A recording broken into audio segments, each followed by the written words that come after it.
Gusto kita, Ken. Hindi kita gusto. Lahat ba dito napanood na ang Love So Beautiful? Habang pinapanood ko ang series na yan, palagi talagang pumapasok sa isip ko ang naging first crush ko.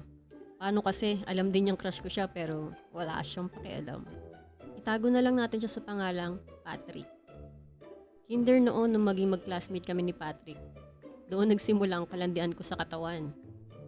Tumagal ang paghangang yon hanggang umabot ata ako ng first year high school. Second year kasi iba na yung crush ko. May video nga pala ako ng tungkol dyan, panoorin nyo na lang.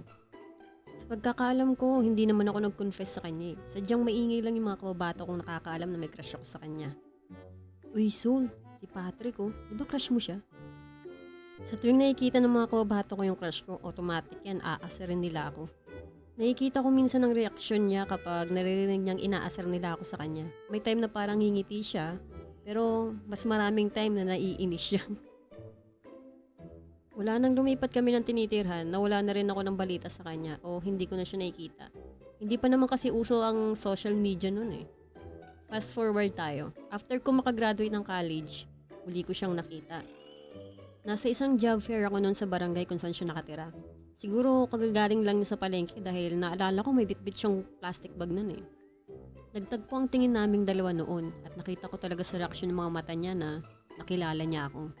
Umiis lang ako ng tingin noon para wag maganda. Kunyari walang pakialam ang beshi mo. Pero habang daw ako nakatingin sa kanya, yung ngiti ko hindi mawala. Kasi after so many years na hindi ko siya nakita, sobrang cutie pa rin talaga niya.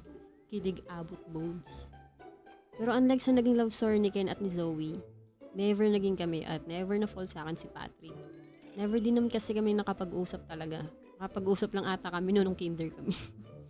May time din pala na in-stalk o hinanap siya sa FB kasi wala lang, bigla ko lang siyang naisip at nalaman ko ang kinasal na siya. May post pa nga ako nun eh. Ito.